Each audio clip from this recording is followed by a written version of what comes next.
দৰঙৰ খাৰুপেটীয়াত সন্দেহজনক ডাক্তৰে লিখা প্ৰেছক্ৰিপশ্যনত উল্লেখ নাই ডাক্তৰৰ নাম বা কোনো ডিগ্ৰী ডিপ্ল'মা। উকা কাগজত লিখে ঔষধৰ নাম।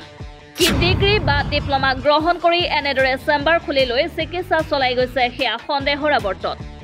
দৰঙৰ খাৰুপেটীয়াত দীৰ্ঘদিনৰ পৰা ব্যক্তি এজনে চলাই গৈছে স্বাস্থ্য পৰীক্ষা। হেল্থ কেয়াৰ মেডিকো নামৰ ফাৰ্মাচীখনৰ লগতে নিজা চেম্বাৰ খুলি প্ৰতিদিনে চলাই গৈছে চিকিৎসা। ডাক্তৰ বুলি পৰিচয় দিয়া ব্যক্তিজনৰ নাম আব্দুৰ ৰফিক মোল্লা। উক্ত চেম্বাৰত সাংবাদিকৰ দল এটা উপস্থিত হোৱাত ওলাই পৰে ডাক্তৰৰ এনেবোৰ কাণ্ড। চিকিৎসা গ্ৰহণ কৰিব যোৱা লোক এজনে চিকিৎসা গ্ৰহণ কৰাৰ পাছত ডাক্তৰে লোকজনক প্ৰেছক্ৰিপশ্যন দিয়ে আৰু এই প্ৰেছক্ৰিপশ্যনত ডাক্তৰৰ নাম বা কোনো ডিগ্ৰী বা ডিপ্ল'মা উল্লেখ নাই। সেই লোকজনৰ মনত সন্দেহ উপজে। ডাক্তৰজনে এনে প্ৰেছক্ৰিপশ্যন লিখাৰ বাবে ব্যক্তিজনৰ প্ৰতি ৰাইজে সন্দেহ প্ৰকাশ কৰিছে। মোৰ আজি প্ৰায় 15 দিনৰ পৰা চৰ্দি জ্বৰ কাহ হৈ আছে। চালো হস্পিটেলত গৈছিলো, ডক্তৰ ভাল ডক্তৰ পোৱা নাই, মানে জলদিজনৰ ডক্তৰ নাই। তাৰপিছত এজন মানুহে ক'লে যে খাৰুপেটীয়াত ডক্তৰ মোল্লা ছাৰ আছে, তাতে যায়। ডক্তৰ সেনেকে আহিলো ছাৰৰ তাত আৰু ছাৰক দেখালো। দেখাৰ পিছত ট্ৰিটমেণ্ট ছাৰ কৰি মানে মেডিচিন লিখি দিছে। মেডিচিনত দিছে প্ৰায় 500-600 টকাৰ মেডিচিন লৈছো।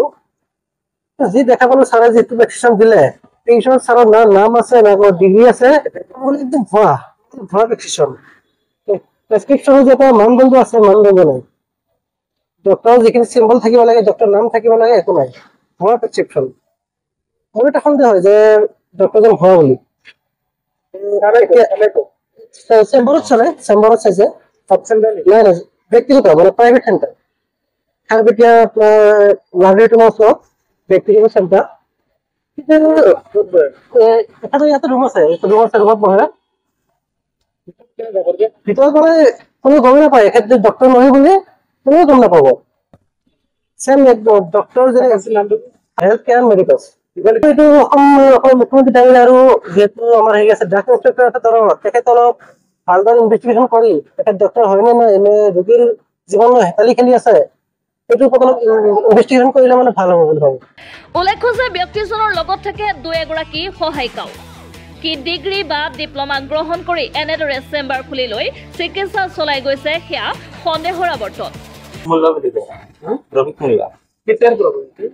মই নাজানো, মই নতুনকে আহিছো ইয়াতে। নতুনকে আহিছো মই ইমান গম নাপাওঁ।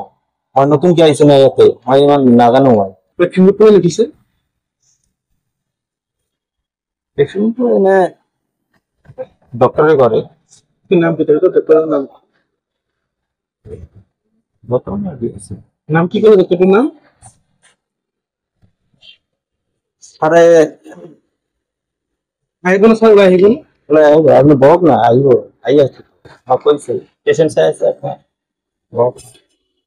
কাৰ অনুমতিত এনেদৰে চিকিৎসা চলাইছে আব্দুৰ ৰফিক মোল্লাহে। ডিগ্ৰী ডিপ্ল'মাৰ উপৰি কোনো ধৰণৰ ৰেজিষ্টাৰ নম্বৰ বা ডাক্তৰৰ চিহ্ন উল্লেখ নাই প্ৰেছক্ৰিপশ্যনত। এনেদৰে বিভাগীয় কৰ্তৃপক্ষৰ চকুত ধূলি দি প্ৰতিদিনেই চলাই গৈছে চিকিৎসা। ভুক্তভোগী এজনে মংগলদৈৰ যুটীয়া স্বাস্থ্য সঞ্চালকক লিখিত অভিযোগ দাখিল কৰা বুলি জানিব পৰা গৈছে। অতি সোনকালে এই ব্যক্তিগৰাকীৰ বিৰুদ্ধে ব্যৱস্থা গ্ৰহণ কৰাৰ লগতে এনেবোৰ কাৰ্য বন্ধ কৰিবলৈ দাবী জনাই স্থানীয় ৰাইজৰ লগতে চিকিৎসা গ্ৰহণ কৰিবলৈ যোৱা ব্যক্তিজনে। বিশেষ প্ৰতিবেদকৰ ৰিপৰ্ট NV Live।